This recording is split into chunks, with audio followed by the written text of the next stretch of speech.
dun sa di umano'y pulveron na video ni Pangulong Marcos. Sabi niyo po kanina ay naimbestigahan na yan pero biglang iimbestigahan pa ng DOJ at NBI.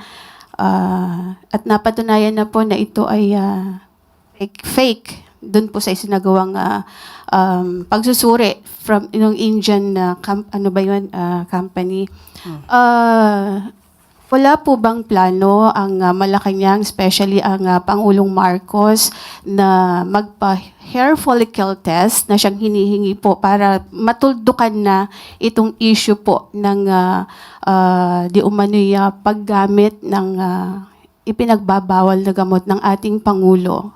Sino po ba ang humihingi?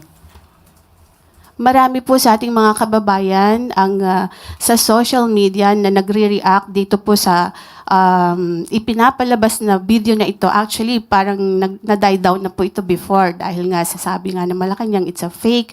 Pero biglang nabuhay after po nung ginagawang investigasyon mismo ng Kongreso, ng Kamara. Kaya po muling lumabas itong video na ito. And sabi nga po nung vlogger na si Miss Pebbles Cunanan ay si Attorney Harry Roque, yung mastermind nitong video. Pero inamin naman ni Miss Maharlika, yung another vlogger, na parang siya yung nagbigay lang kay Attorney Roque. Kaya ang tanong ko po, sabi niyo sa social media hinihingi. Sino po in particular ang masasabi niyo sa akin na humihingi ng ganitong klaseng pag-test? Ang atin pong mga kababayan Sino na po in particular? Pwede po sigurong... Ikaw na po ba? Sige po. Kayo po ang humihingi? Okay. Para po masabi lang ninyo na mayroong humihingi. Pero marami po sa social media So, po kayo ay nagbabasa po sa SOCMED, Madam Yusek. So, isa ka nga sa humihingi. Kasi po gusto Sige, niyo tanong ko nga, isa ka ba? Kasi we have to be specific on this. Isa ka ba sa humihingi? ang mga kababayan po natin. So, isa ka sa humihingi.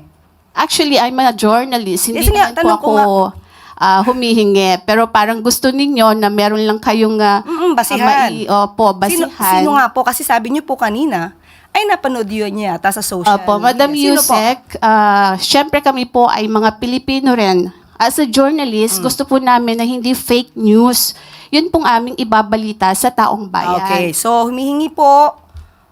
Si Nagdi-demand. si Attorney Vic Rodriguez, di ho ba Okay. matagal na rin naman niyang hinihiling niyang hair follicle test. Okay, tanong po natin. Ano po ba ang basihan para sa paghingi at i-demand sa Pangulo ang isang hair follicle test? Ito po ba'y may pagbibintang na siya ay di umanong gumagamit ng illegal na droga? Kung may pagbibintang, liliwanagin po natin. Kung may pagbibintang sa Pangulo, yung nagbibintang ang dapat na magpatunay kung may ginagamit man o wala. Hindi po pwedeng gumawa ng kwento, walang basihan, isang guni-guni para masira ang Pangulo, at walang basihan. Kahit saan po na kaso, kung sino yung nagbibintang, siya ang magbigay ng pruweba. Hindi nyo pwedeng sabihin na, ito, gumagamit ka, patunayan mong hindi. Hindi po yon ang tamang logic. Kayo po na nagbibintang, kayong humihingi at nagdidemand sa Pangulo, kayo muna ang magpatunay na mayroon siyang ginagawang mali. Kapag wala po kayong napatunayan, wala po kayong karapatan humingi sa Pangulo ng anumang demand patungkol sa hair follicle test. Thank you Okay po. Salamat.